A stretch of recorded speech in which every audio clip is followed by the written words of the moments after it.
अप्रैल 2026 में आपको शेयर बाजार ऊपर से काफी मजबूत दिख रहा होगा, लेकिन अंदर उतनी ही बड़ी हलचल चल रही थी। रिटेल इन्वेस्टर्स लगातार एसआईपी के जरिए पैसा डाल रहे थे। मिड कैप और स्मॉल कैप फंड्स में रिकॉर्ड इनफ्लोज आ रहे थे, लेकिन इसी दौरान देश के बड़े म्यूचुअल फंड्स चुपचाप मार्केट से पैसे निकाल रहे थे। सिर्फ अप्रैल के महीने में ही टॉप 10 कंपनी से करीब 17,000 करोड़ रुपए की बिकवाली हुई है और सबसे ज्यादा दबाव दिखा बैंकिंग और आईटी सेक्टर में। एचडीएफसी बैंक जैसे बड़े बैंकिंग स्टॉक्स में भारी सेलिंग देखने को मिली। कई फंड हाउसेस ने अपनी होल्डिंग्स कम कर दी। वजह साफ थी, वैल्यूएशंस।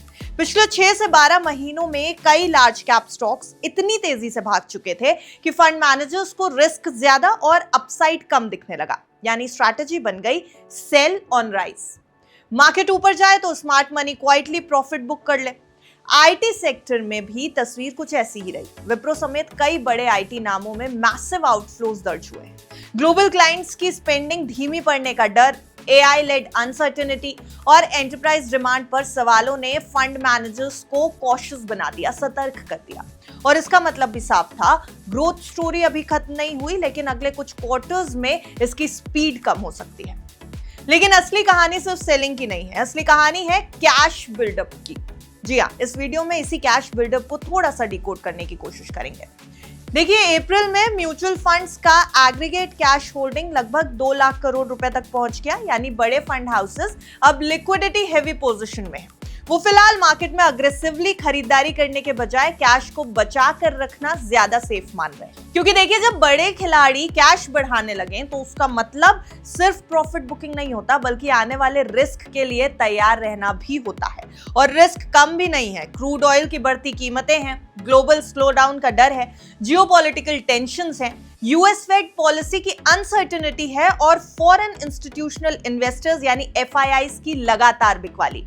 इन सब ने मार्केट सेंटिमेंट पर दबाव बढ़ाया है। एफआईआईज पहले ही भारतीय बाजार से भारी पैसा निकाल चुके हैं। ऐसे में डोमेस्टिक फंड्स भी अब पूरी तरह अग्रेसिव मोड में नजर नहीं आ रहे।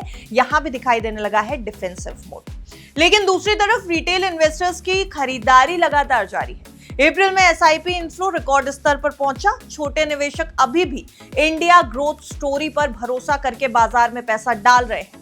मिड कैप और स्मॉल कैप फंड्स में लगातार इनफ्लोज आ रहे हैं। यानी बाजार में इस वक्त सबसे बड़ा कंट्रास्ट यही है कि retail investors fair miss out करने से डर रहे हैं, जबकि स्मार्ट मनी रिस्क मैनेजमेंट पर फोकस कर रही है। अब देखिए, एक्सपर्ट्स क्या कह रहे हैं ये भी समझिए। एनालिस्ट का ये कहना है कि ये पैनिक सेलिंग नहीं है, बल्कि टैक्टिकल रीपोजिशनिंग है। यानी म्यूचुअल फंड हाउसेस डरे हुए नहीं हैं, लेकिन वो अपने कैश को थोड़ा समझ के साथ, थोड़ा दिमाग से इस्तेमाल करना चाहते हैं। Mutual funds over price sector से पैसा निकालकर या तो कैश में बैठेंगे या फिर वैल्यू और डिफेंसिव सेक्टर्स की तरफ शिफ्ट कर रहे हैं।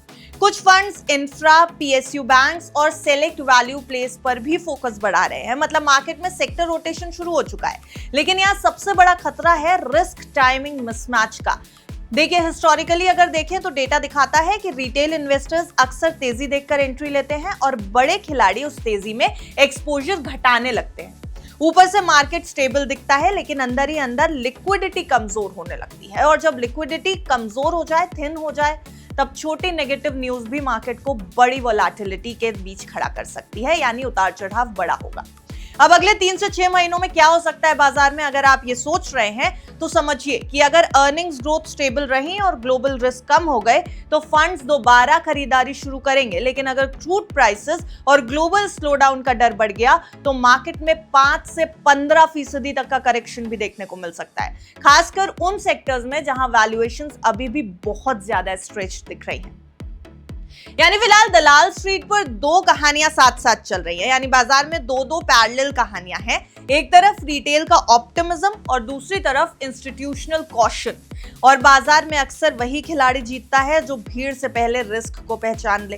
क्योंकि स्मार्ट मनी कभी शोर मचाकर एग्जिट नहीं करते, वो चुपचाप पोजीशन बदल देते हैं। और इस बार भी शायद बाजार में वही हो रहा है।